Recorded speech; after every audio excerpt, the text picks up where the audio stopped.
So in this video, I just want to talk about why I made the switch. Do I regret it? Which I don't. And it's been 6 months, and my thoughts on these two cameras, the Canon C50 and the Canon C80. So let's rewind to the beginning, why it all started. I had just sold my FX3, leaving me with just my A7R5 and a red Komodo. And I've always been running with two cameras. And although I love the red Komodo, it's not a run and gun camera. It's not a camera that I can bring on shoots, conventions, and all the type of work that I was doing. So I needed a second body. The A7R5 was an awesome camera. It did really good video, but it wasn't a video first camera, which is what I wanted. So I was looking really for an A camera. So I had a choice. I could either look for an FX3 again, or I can go up to something like the FX6, which is a camera that I really wanted for a while now.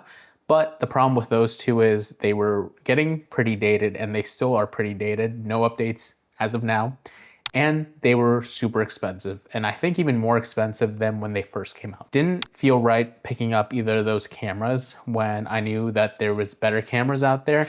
And at that time, Canon and Nikon were dropping some absolute killers. Canon dropped the C50, Nikon dropped the ZR, and for the price, I thought probably should try one of those out versus going and getting an old FX3 or an FX6. So what I did, I ended up picking the Nikon ZR. I thought it was gonna be a perfect camera. I could use an adapter and use all my Sony lenses, and also it had R3D RAW, so I thought it could be also a good B cam with the red Komodo. But after a little bit of using it, it wasn't what I thought it would be. Form factor wasn't great, the workflow just wasn't the best. Something about it just didn't feel like an A camera, and that's what I was looking for, a good, solid A camera that I could take with me to most of my jobs. So a month or two later, I ended up selling the ZR, and that's when I made the choice. I'm gonna go all in on Canon. I picked up the Canon C80, and then from there, I picked up the Canon C50. And I've been running these two since December, essentially is when I picked these up. And so far I have zero regrets. And Sony has yet to drop anything that's made me think, hey, maybe you made the wrong choice.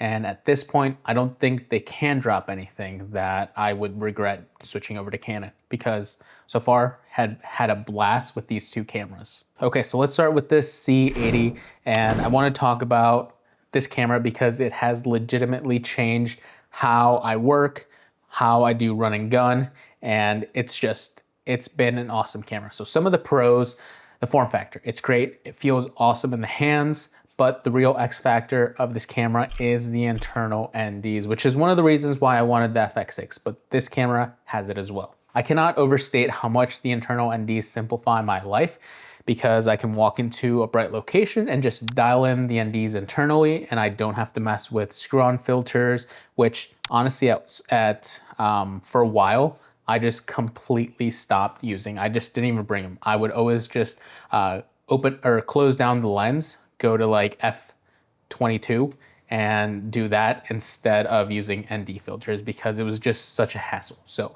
it's been a game changer having internal NDs in this camera. So if I could describe this camera in like one phrase, it's ready to go. Internal NDs, SDI, HDMI, it has a bunch of good audio options, and it has the bigger batteries, so it lasts all day. I actually only own 2 batteries for this one, but usually I get away with just using one for the day. Then there's the triple base ISO. Triple base ISO is awesome. It has 800, and like the FX3, it has 12,800. But I always remember with the FX3, I would go to 12,800 and then I'd have to still ND it down because it was so bright. Now with this one, you have 3,200 as a base ISO as well. So that has been awesome. Not only do I have flexibility in super bright areas with internal NDs, now in super low light areas, I can also use the triple base ISOs to adjust that. Now, when I got these cameras in December, I was dropping a decent amount, so I didn't want to also drop another 2-3K on another lens. So I ended up picking up a 24-105 f4 used RF lens. And I wasn't scared to get this lens because I actually had been running a 24-105 f4 on my Sonys for the longest time, and I've always gotten good results. So I thought I could probably do the same thing with Canon. And also with the triple base ISO, the f4 doesn't really matter that much. Now, as far as the C80, any cons or downsides? Not really any cons, but I would say I wish it did have open gate like the C50. Okay, now let's talk about the C50. I had the FX3, and to me, the C50 is like the FX3 on steroids, just a better FX3. It still has that awesome form factor, and the shape is perfect like the FX3. It's compact, it's balanced, it's professional. It has the fan, so this camera will also never overheat like the FX3, but you can bump this one up to 6K. Now it is 6K raw, but it's something better than the FX3 because the FX3 caps out at 4K. And I know most people will say, well, 4K is all you need, but there are certain projects where I like to shoot in 6K raw so that I have a little bit extra room in case I need to zoom in or stabilize. And it's just better to have more resolution and not use it than not be able to use it at all, like the FX3. The C50 has open gate, and I've never been one of those people that's like, hey, I need open gate. But now that I have it, I understand why people like it so much. And it's not on the level of internal NDs where I can never go back, but it's pretty high up there. Now, C50 also comes with an audio handle similar to the FX3, all the same audio options, but in my opinion, it's a little bit more comfortable than the FX3. Now, I know it kind of sounds like I'm just saying like, oh, FX3 is old, it sucks. But no, you could probably ask anyone, they'd probably say this handle is better. And again, this camera is brand new compared to the FX3.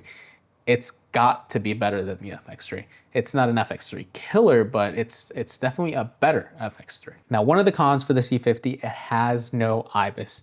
But honestly, I haven't really been missing it because I've been using my gimbal a lot more. Now this camera does have digital IS, but that's one thing I will never turn on. Canon has horrible wobbles, and you'll never see me turn on the digital IS on the C50. Another kind of weird thing, it's not a con, it's just kind of odd, is the memory card situation that has an SD and a CF Express.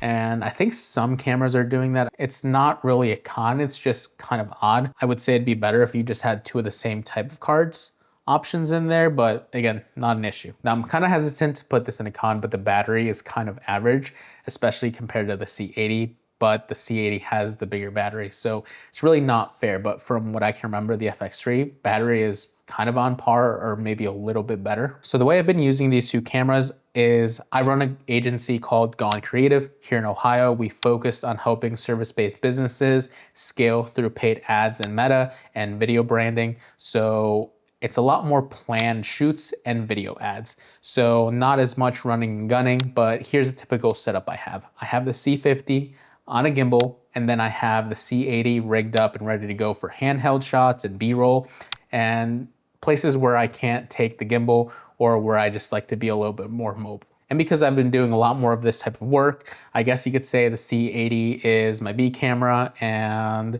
the C50 is on the gimbal, so it could be my A camera. That's kind of one of the dilemmas I've been having, which is my A and B camera, but we'll get to that. Kind of a little bit of a con for both of these cameras is that they have different batteries. That means I have to carry two different chargers and two different types of batteries, but these cameras are so good that I'm willing to live with that trade-off. Another thing to think about if you are planning to switch over to Canon is Canon has two mount options. They have the EF and the RF. EF was their old mount, RF is their new one. And one thing to know, EF is way cheaper. I ended up picking up a 16-35 and it's been fantastic. No complaints with it. It was Canon's flagship lens at one point, so I mean, it's a good lens, beautiful image. Autofocus has been great. I haven't had any issues with it, so I think it still holds up. RF is their new lenses. 24-105 I have is an RF lens. And honestly, I mean, it's good, but I haven't really seen why it's so much better and so much more expensive other than I can use it without an adapter. But that one mainly lives on my C80. And honestly, with triple base ISO, again, because it's f4, it's perfectly fine. So that's kind of just a little bit of a rant, but my next lens, it's gonna be probably a telephoto 24-200. I don't know if I should start investing in RF glass or if I should just get some EF glass because it's so much cheaper and it's just as good. So let me know down below if you own a Canon, which one would you go for? Okay, so I like to have a dedicated A and B camera.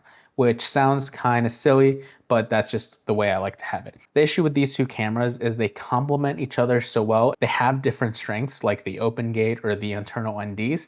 So it's kind of hard to decide which one is actually my A camera and my B camera. For ads, I typically have this on the gimbal and it's my A camera, and the C50 is what I use for B-roll. And then on things like a brand story, I'll have the C80 as the main camera. It's kind of tough. I don't really have an A camera and a B camera, but because these two are so good, either one can be my A camera. So I guess it's a good issue to have.